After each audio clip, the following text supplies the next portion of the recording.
이번 시간에는 마지막 강의로 분만 전 사료 급여량에 대해서 알아보는 시간을 갖도록 하겠습니다.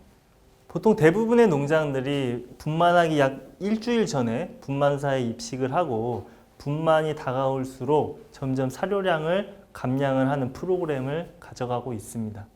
그래서 제가 봤던 많은 농장들은 분만 당일날 보통 물론 모돈에 따라서 사료 섭취량이 떨어지는 경우도 있는데요. 인위적으로 절식을 시키거나 또는 사료량을 굉장히 소량으로 급여하는 경우도 많이 경험했습니다. 이제 분만이 시작될 이 시점에 사료량을 적게 주는 것이 과연 도움이 되는지 꼭 그렇지만은 않을 수 있다라는 내용들을 소개하고자 합니다. 먼저 덴마크 덴브레드 모돈을 대상으로 한 실험 자료입니다. 이 실험은 마지막 모돈이 사료 섭취한 시간부터 분만이 첫 시작하는 이 시작 시간까지 걸리는 시간을 가지고 모돈의 분만 지속 시간과 사산에 대한 그 결과를 분석한 자료입니다. 마지막 사료 섭취 시간부터 분만이 첫 시작되는 이 시간까지를 말이 길기 때문에 제가 그냥 이해하기 편하게 공복 시간이라고 표현을 해보겠습니다. 즉 공복 시간이 길어지면 분만 지속 시간에 어떤 영향을 미치는지, 사산율에 어떤 영향을 미치는지에 대한 실험입니다. 결과적으로 보시면 공복 시간이 평균 3.13시간 정도 된다면 평균 분만 지속 시간은 3.8시간으로 굉장히 양호한 분만 지속 시간을 기록을 합니다. 분만 지속 시간이라고 하면 첫 자돈이 태어나는 시작부터 마지막 자돈이 태어날 때까지의 그 과정의 시간이라고 보시면 됩니다. 그런데 여기서 공복 시간이 1시간 늘어나게 되면 이 분만 지속 시간이 1.14시간씩 증가한다고 합니다. 만약 우리가 분만 예정일에 분만을 할 거라고 생각을 하고 사료를 절식했는데 밤 늦게 나는 경우는 어떻게 될까요? 당연히 공복 시간이 굉장히 길어지게 됩니다. 이런 경우 이 논문의 데이터에 비추어 보면 분만 지속 시간이 굉장히 길어질 것이고요. 이는 곧 사산율이 증가할 수 있다는 것을 예상해 볼 수가 있습니다. 다음 슬라이드에서 볼 건데요.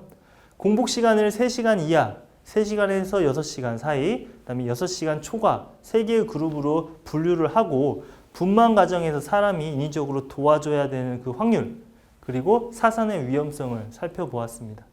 역시 공복 시간이 길어졌더니 인위적으로 사람이 도와줘야 될 그런 가능성과 또는 사산의 위험성이 급격하게 증가하는 것을 볼 수가 있습니다.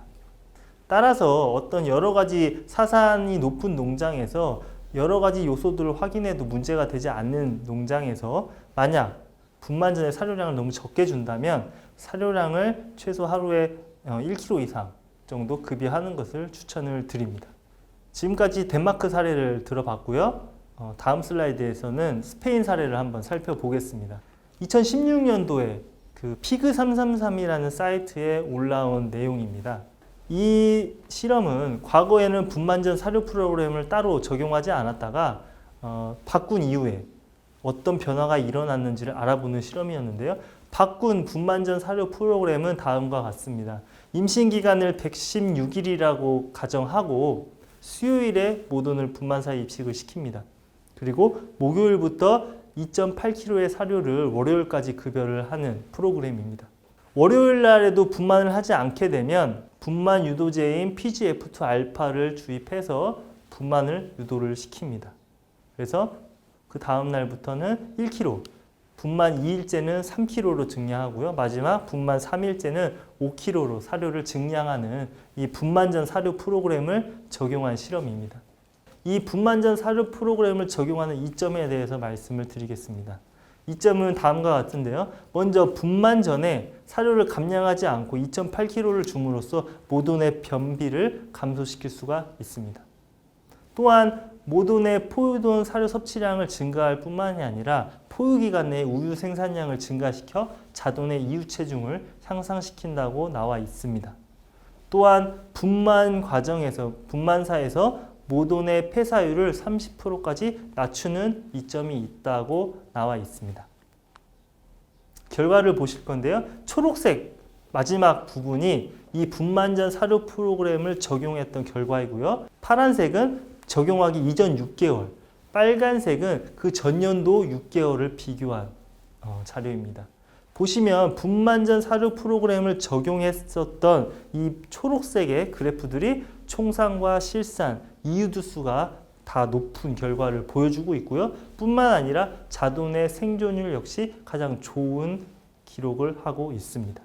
앞에서 제가 말씀드린 덴마크 사례나 또는 이 피그 333에 올라온 자료에 따르면 다산성 모돈의 경우는 충분히 분만 전에 사료의 에너지를 공급해 주는 것을 중요하게 생각하고 이는 곧 자돈의 생산 성적에도 영향을 미친다는 것을 확인해 볼 수가 있었습니다. 네, 정정현 수의사님이 질문이 있겠습니다.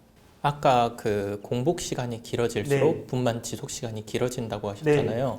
근데 좀 환돈이나 지제가 있거나 건강 상태가 안 좋은 모돈에게 공복 시간을 줄여줄 수 있는 방법이 있을까요?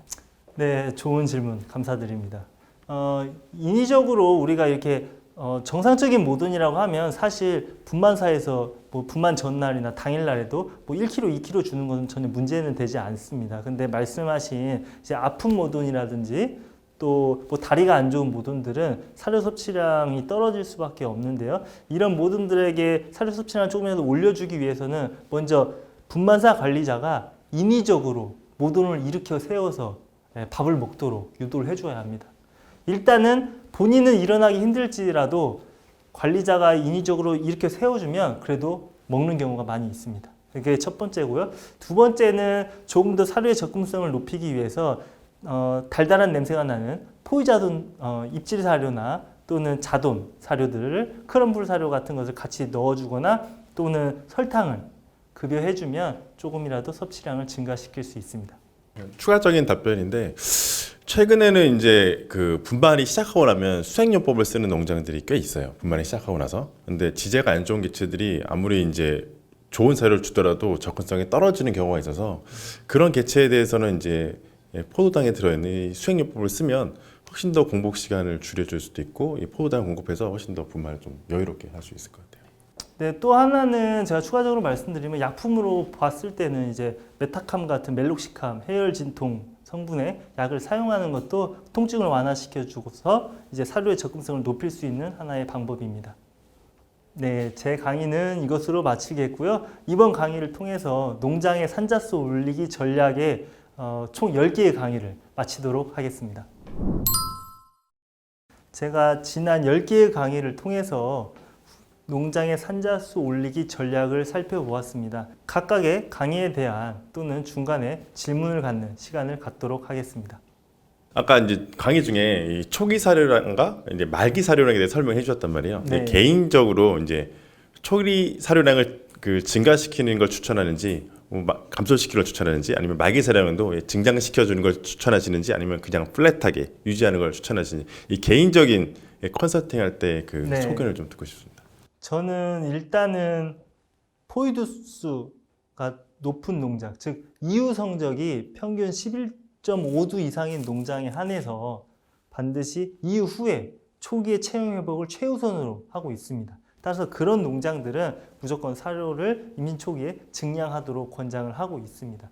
덴마크 컨설턴트 역시 임신 초기 사료량이 굉장히 다음 산차 번식 성적에 중요하다는 것을 강조를 했습니다.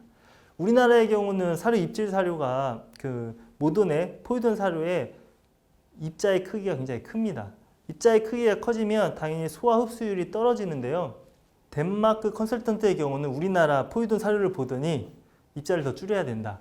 이 정도면 최소 4kg 이상 임시 초기에 급여를 해야 된다라고 그런 이야기도 했었습니다.